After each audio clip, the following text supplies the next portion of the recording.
It's time.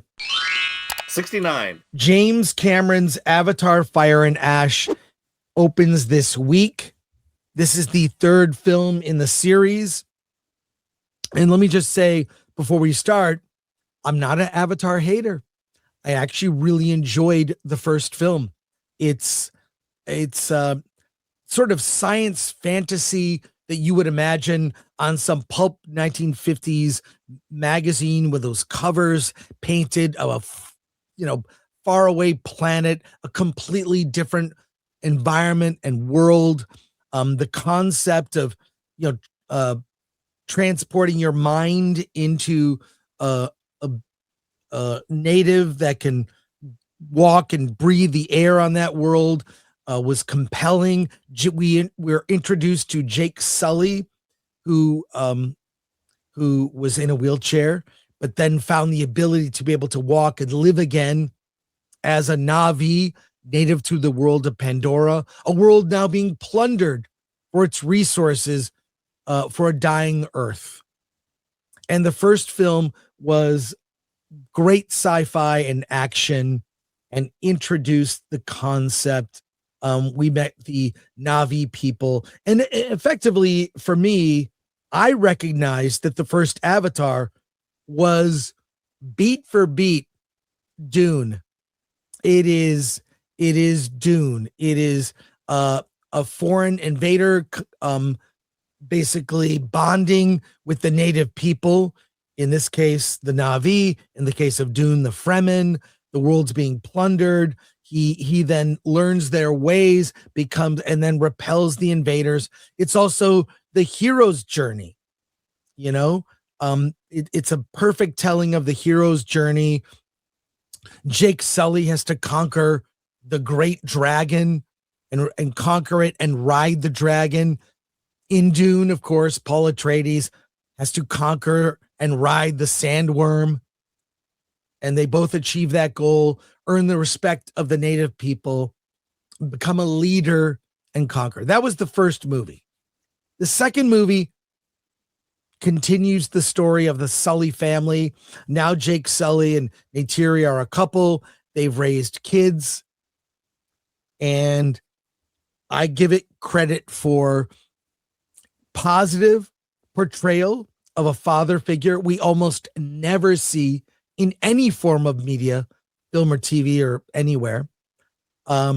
It's really more geared towards kids, but with the focus of the story more on the children.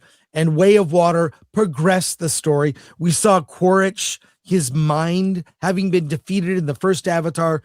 The data of his full mind was transferred into a Na'vi. And now he's on the hunt for Jake Sully, the evil humans that are plundering the planet and hunting the whales of the planet, who are sentient and compose songs and symphonies. They're intelligent beings. And of course, they meet the water people, who then repel these invaders. And now we're at Fire and Ash, the third film. I hoped it would progress the story. What is the story for Fire and Ash, Alan? All right. Well, it takes place right after, actually, the events of the Way of Water. The Sullys, they lost their oldest son. And there's Neytiri is still kind of reeling from that. She's very depressed. Jake and the human forces, they're becoming more powerful than ever. And the key here is that, because you can't breathe, humans can't breathe on the planet, on Pandora, that they need to figure out a way to do it. And something happens with Spider that allows him to breathe. And they're going to basically dissect him and research him in order to hopefully allow humans to come. In the meantime, Awa, the tree of life, the tree that gives the life force, she is alive and well. But when Quaritch goes after the family, they leave, and they run into the fire people, the ash people. and they do not believe in Awa. It's not that they don't believe in Awa, but they don't believe that she cares really about them. And now the interesting spin here now is it's basically the same conflict as the last story, but here we've got a clan of Na'vi who want to take down the Sully family and basically take down everything. And an interesting relationship between them and Quaritch appears, and that's kind of how this plays out. The two key characters in the film, I believe, are Kiri, played by Sigourney Weaver, and then Spider, played by Jack Champion. They're kind of the linchpin to what's going to happen in this story, and that's what you'll find out when you see the movie. Yeah, well, this character of Varang, we've seen her in all the marketing. Mm-hmm. She's the leader of the Fire and Ash people. The Ash people. It's basically her and a bunch of male Na'vi, and they have rejected God. They've rejected Awa, and they've gone full native and full, and they're supplied weapons by Quaritch, who teaches them how these guns and other weapons work. And so Quaritch has enlisted the aid of Varang in defeating Jake Sully and his family. Okay, let's get into it. This is a movie for children. This is Swiss Family Na'vi or Swiss Family Pandora. It's so much for, the first movie was solid sci-fi, great action, and you could have ended it there. The second movie was a family adventure. This is even more for little kids. It's so simple-minded in terms of, the humans are bad, the Na'vi are good, but there are some bad Na'vi, or at least Na'vi that are at odds. And there's a good human too. Yeah, there are a few good humans here and there, but they're few and far between. It very much felt like a Western flipped on its head, where the Indians are the good guys and the cowboys are the bad guys. That's it. It felt so like, the first Avatar film, everything felt alien. In this, it feels too familiar. And by that, I mean too earthbound, in the sense that the Na'vi are Indians. They put on makeup, they wear feather and headdresses. They've just gone full, like, this is just swapping out. It's just like tropes from Westerns. And I felt that the kid characters, I never remember their names. They're so forgettable. But the most disappointing thing about this movie is that it doesn't advance any story whatsoever. The one element that's interesting is Spider. Yeah. The character, he's a human that, in a incredibly dumb way, I won't say what, in an incredibly dumb way, is able to, he can breathe. Nearly dies. He nearly dies because he's just an irresponsible kid. He forgets his air pack. He wants to be with the family. And he nearly dies and is reincarnated or brought back to life with the ability to breathe the air on Pandora, which makes him incredibly important, because they want to backwards engineer that to figure out, to give all Earthlings the ability to breathe. To finally be able to take over the planet, the Earthlings have to be able to breathe, and Spider becomes the key into figuring out how humans can breathe on Pandora. He's the key. And the boring thing, this movie is 3 hours and 17 minutes, and it has less story than the other two movies combined. You did not need to make this. What I had hoped for was that there would be some progression of the story. Let's say that Earth is dying. They're going to resettle everyone on Earth on Pandora. We need Spider to be able to backwards engineer his ability to breathe, but from a science fiction, and we've never seen Earth. We've never seen Earth in this series, and you don't. And the worst part is, without spoiling anything, is the movie ends where it begins. Nothing progresses in the story. They even brought back. You've got Edie Falco plays General Ardmore, who is just a caricature, and then Giovanni Ribisi from the first movie returns as, his name is Parker Selfridge. Mhm. I only know this because I'm looking at the cast names right now on my screen. And even he seems at odds with the general over, like, we just want to plunder resources. We don't even want to go to war. We just want to plunder resources. And they have a battle in the movie that basically is like a repeat of the battle from the last movie. Nothing moves forward. It's simple-minded and for children. All the science fiction aspects I loved about the first movie are kind of thrown out the window. It doesn't progress in any way. It's just really simple-minded and dumb. And most of the plot revolves around, we got separated, we got together. They kidnapped so-and-so, let's rescue them. No, so-and-so's kidnapped, we have to rescue them. On and on. It felt like an entire season of the Avatar TV show, and they edited the highlights of like 10 episodes into 1 3-hour block. Really disappointed. I'm not an Avatar hater. I like the first 2 movies. I did not like this one. It will gain no new fans. I cannot recommend it. And and the worst part is the story elements that are kind of hanging. I don't know that I actually really care, but they're unresolved.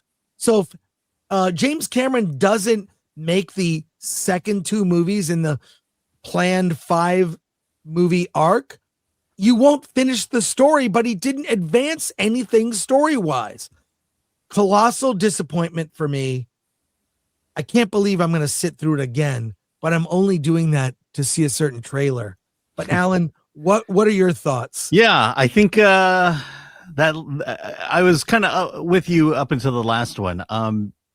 Look, the good thing about Avatar: Fire and Ash is it's not Empire Strikes Back, meaning it could end here. And in terms of, I felt like they tied up most of the loose ends in this movie. And so, yeah, and anything I say is spoilers. I'll say that I did like it, but it is clearly the worst of the 3.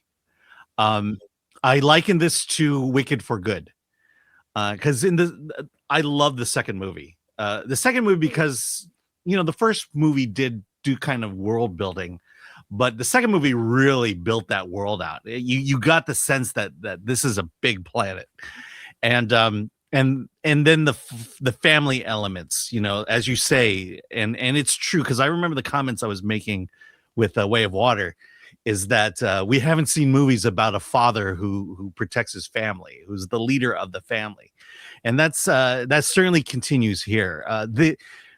The problem with this, and the reason I liken it to Wicked for Good, is that the second movie did such an incredible job of building this world and building this story, and this one just kind of continues it. And rather than, as you say, elevate the story, it kind of keeps it at the same level, if not go down.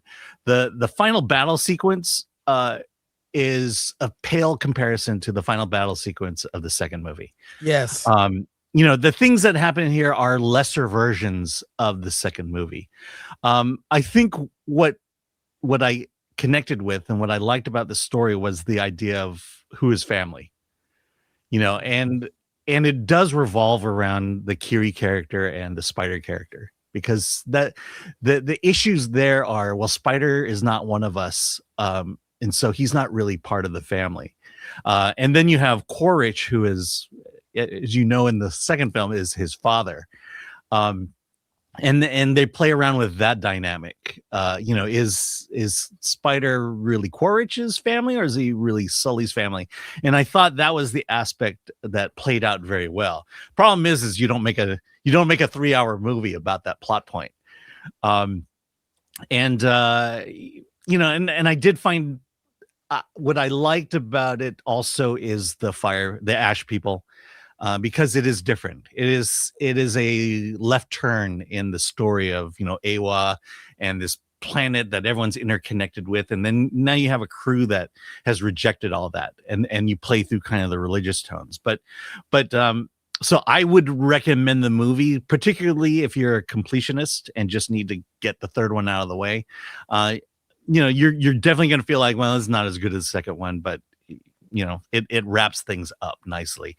But yeah, this is not one that I would say if you haven't seen the other two, you should see this one. No, you got to see the other two. Otherwise, actually, now that I rethink it, maybe you like this better having not seen the other two, because you're not hung up on everything the lore you brought into this point.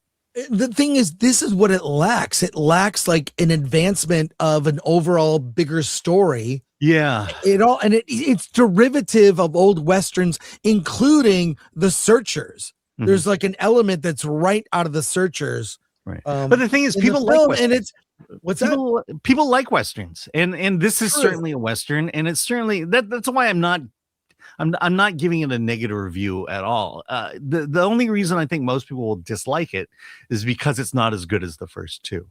It's so derivative of the first two movies. It doesn't advance the story, and it lacks any complexity or real science fiction ideas. Again, it's become a children's film. It's something that, you know what? Kids will probably be bored. This movie could have easily been 2 hours and nothing would be lost story-wise. The movie drags. The first third of the movie, because it happens directly after Way of Water, is just lamenting the death of the son from the second film, and they're grieving. Now, I give them credit for it's not a meaningless or forgettable death, that it has some impact. But what I liked about the second film is we catch up with the family years later. It was probably 15 years or more, right, since the first movie. So time has passed. Things are different, right? So like this could have used some time jump, but I'll just say it's so derivative of the first two movies. What I liked about both the first and second film is they introduced new elements. There are almost no new elements other than the story point that Spider can breathe on Pandora, and that becomes he's an important asset that must be acquired. But and Cameron, he does spectacle well. You're concerned. There are stakes, but the movie feels small, and for that reason, I gotta give it. Now, to be clear, if you're a fan of the first two, you might like this. I think it's 50-50 shot. I would give this a 5 out of 10. If I got to give a number rating, 5 out of 10.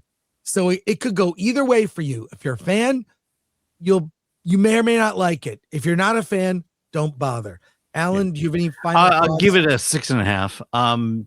Kids, I'm not sure kids will dislike it. I think the emotional story of the one we didn't talk about was Loak, who basically Loak is the reason his older brother died, and that burden is carried on with Jake and Neytiri and Loak himself, and that plays out. And then you have the spider thing. I think there's enough connection between the kids in the film that kids might like it.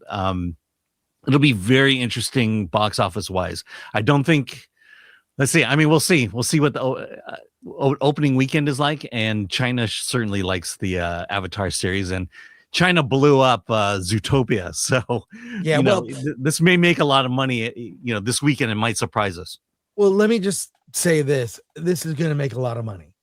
Already, if you check theaters, the screenings are packed. They're like single seats here and there.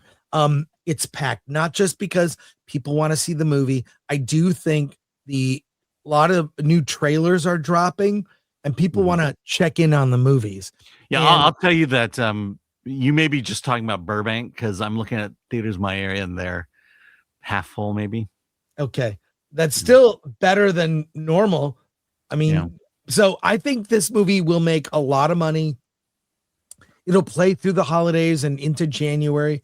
It's going to do very well. Yeah. And China will be a big factor. And I don't know if we will ever see the 4th and 5th film, which is really, I was hoping things would advance. My big disappointment is nothing advanced in the story. Any final comment before we go to? Yeah. I think the biggest one is this wraps it up. If it ends here, it's fine. I got no sense at the end of this movie that there was an urgent need to continue this story. But, like a comic book, you could just write more episodes of this.